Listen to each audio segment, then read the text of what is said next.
Market లో invest చేసి మీ డబ్బులు డబుల్ చేసుకోవాలనుకుంటున్నారా? విజయవాడలో జరిగే సుందరరామిరెడ్డి గారి లైవ్ సెమినార్ కి అటెండ్ అవ్వండి. Hello viewers, welcome back to our channel. ప్రస్తుతం మనతో పాటు ఉన్నారు స్టాక్ మార్కెట్ అనలిస్ట్ సుందరరామిరెడ్డి గారు. నమస్తే సార్. నమస్తే.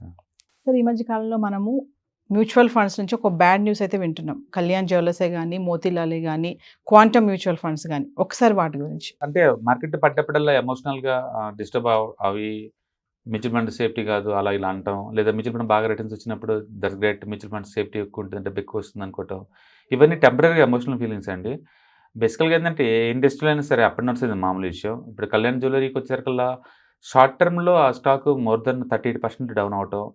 రెండోది మ్యూచువల్ ఫండ్స్లో వాళ్ళు పర్టికులర్గా మోతిలాల్ ఓస్వాల్ వాళ్ళు ఎక్కువ అలొకేషన్ చేశారు. వాళ్ళు అన్ని రకాల ఫండ్స్లో చేయటం ద్వారా అవి బాగా 35-80% పడేసరికల్లా అన్ని రకాల మోతిలాల్ ఓస్వాల్ మ్యూచువల్ ఫండ్స్ అన్నీ కూడా వితిన్ 1 మంత్లోనే ఆల్మోస్ట్ 10-15% డ్రాప్ అయిందనమాట.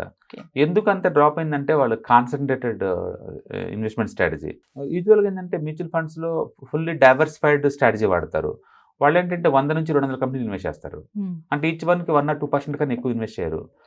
బ్యాడ్ థింగ్ ఏంటంటే అలా చేసినప్పుడు అలొకేషన్ తక్కువ ఉంది కాబట్టి స్టాక్ బాగా మూవ్ అయినా పెద్దగా మనకి ఏం రావు రిటర్న్స్. ఓకే, గుడ్ థింగ్ ఏంటంటే ఇలాంటి బ్యాడ్ మార్కెట్లు ఏంటంటే టూ మచ్ పడవు, ఎందుకంటే మనం తక్కువ అలొకేట్ చేసాం కాబట్టి తక్కువ ఎఫెక్ట్ అవుతుంది అనమాట. అందుకని దాంట్లో గుడ్ ఉంది బ్యాడ్ ఉంది ఆ స్ట్రాటజీలో. మోతిలాల్ ఓస్వాల్ వాడేది ఏంటంటే కాన్సన్ట్రేటెడ్ ఇన్వెస్ట్మెంట్ స్ట్రాటజీ. అంటే వాళ్ళ పోర్ట్ఫోలియో మొత్తం కూడా 25-30 స్టాక్స్ ఇన్వెస్ట్ చేస్తారు. అంటే అందులో కూడా టాప్ 10లోనే 70-80% పెట్టేస్తారు. అంటే ఒక్కొక్క స్టాక్లో 7% నుంచి 10% దాకా పెడతారు. న్యాచురల్ ఆ స్టాక్స్కి పాజిటివ్ ఉందనుకోండి ఎక్కువ రిటర్న్స్ వస్తాయి. యాక్చువల్లీ లాస్ట్ 1 yearలో మోతిలాల్ నెంబర్ 1 ఉంది అన్ని సెగ్మెంట్స్లో. ఎందుకంటే because of the concentrated investment strategy.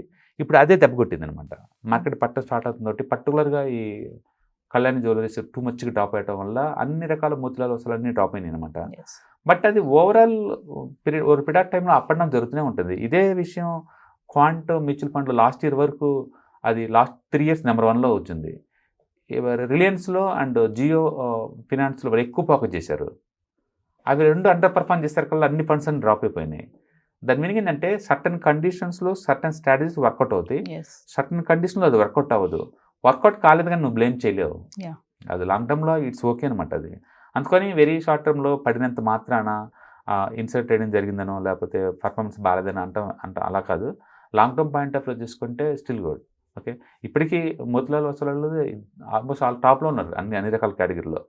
ఇంకా క్వాంట్ అంటే వాళ్ళు ఇన్సైడ్ ట్రేడింగ్ అప్పుడు సెబీ బయట సెటిల్ చేసుకున్నారు అనమాట. అంటే ఫ్రంట్ ట్రేడింగ్ కేసు నడుస్తుంది కదా, అదేంటంటే కోర్టు బయట సెబీతో సెటిల్ చేసుకున్నారు వాళ్ళు. అండ్ అవి కార్పొరేటివ్ గవర్నెన్స్కి అంత మంచిదేం కాదు. బట్ అది మామూలు విషయం, అప్పుడప్పుడు మ్యూచువల్ ఫండ్లో కూడా జరిగింది. కంపెనీలో జరిగితేనేమో ఇన్సైడర్ ట్రేడింగ్ అంటాం, అంటే మ్యూచువల్ ఫండ్ ఇండస్ట్రీలో దాన్ని అంటే ఫ్రంట్ రన్నింగ్ అంటారనమాట. ఆ కార్పొరేటివ్ గవర్నెన్స్ ఉన్నప్పుడు అలాంటి ఎప్పుడు బ్యాడ్ మంచి ఏం కాదు. బట్ అట్ దట్ సేమ్ టైంలో మ్యూచువల్ ఫండ్స్లో మన పర్ఫార్మెన్స్ డస్ మ్యాటర్ కాబట్టి అవే చూసుకుంటాం కానీ మిగతా అంతగా పట్టించుకోమన్నమాట. అంటే మ్యూచువల్ ఫండ్స్లో మామూలుగా ఇన్వెస్టింగ్ చేయడం అనేది ఎంతవరకు సేఫ్ అంటే సార్? సేఫ్ అనే బదులు ఈక్విటీ మార్కెట్ ఎప్పుడు కూడా రిస్క్ అసెట్ బై డిఫాల్ట్. ఎక్కువ రిటర్న్స్ వచ్చిద్దనే కానీ రిస్క్ కూడా ఎక్కువ ఉంటుంది. అండ్ మల్టీ అసెట్లో పెట్టారనుకోండి రిస్క్ మినిమైజ్ అవుద్ది, బట్ రిటర్న్స్ కూడా మినిమైజ్ అవుతుంది. అందుకని మీరు ఫైనాన్షియల్ ఆబ్జెక్టివ్కి ఎలా సూట్ అవుతుంది చూసి మనం ఇన్వెస్ట్ చేయాలి తప్ప సేఫ్టీ అనే పదం ఈక్విటీలో వాడకూడదు మనం. It's risky, but long term point ఆఫ్లో హిస్టారికల్ రిటర్న్స్తో కంపేర్ చేసినప్పుడు ఎక్కువ వస్తాయి కాబట్టి మనం దానికి ఫోకస్ చేస్తాం అంతే. బట్ మ్యూచువల్ ఫండ్స్ రిస్క్ అనుకున్నప్పుడు స్టాక్స్ ఇంకా రిస్క్ కదా నాలెడ్జ్ లేకుండా.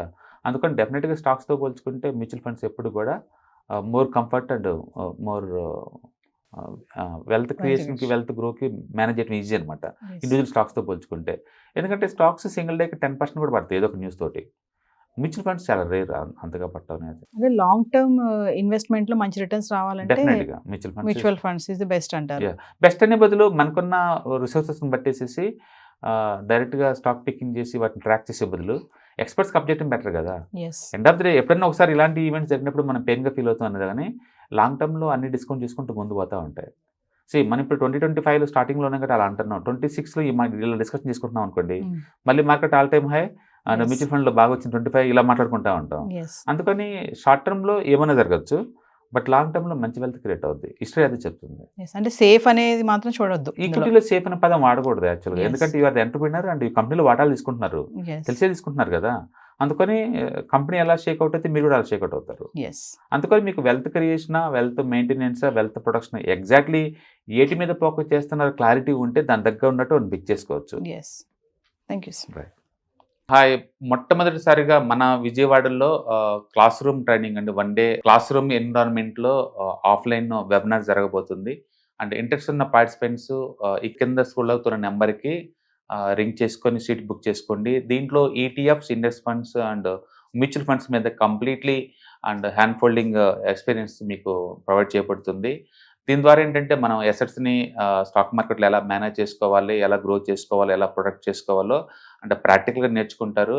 అండ్ మీ ఇప్పటి వరకు మనం ఆన్లైన్లోనే మీరు అటెండ్ అవుతున్నారు. ఇక నుంచి మీరు మన విజయవాడ సిటీలోనే అండ్ లైవ్లో క్లాస్ రూమ్ ఎన్విరాన్మెంట్లో నేర్చుకునే ఛాన్స్ దొరుకుతుంది. కాబట్టి ఇంట్రెస్ట్ ఉన్న పార్టిసిపెంట్స్ కింద స్క్రోల్ అవుతున్న నెంబర్కి పింగ్ చేసి సీటు రిజర్వ్ చేసుకోండి. Thank you.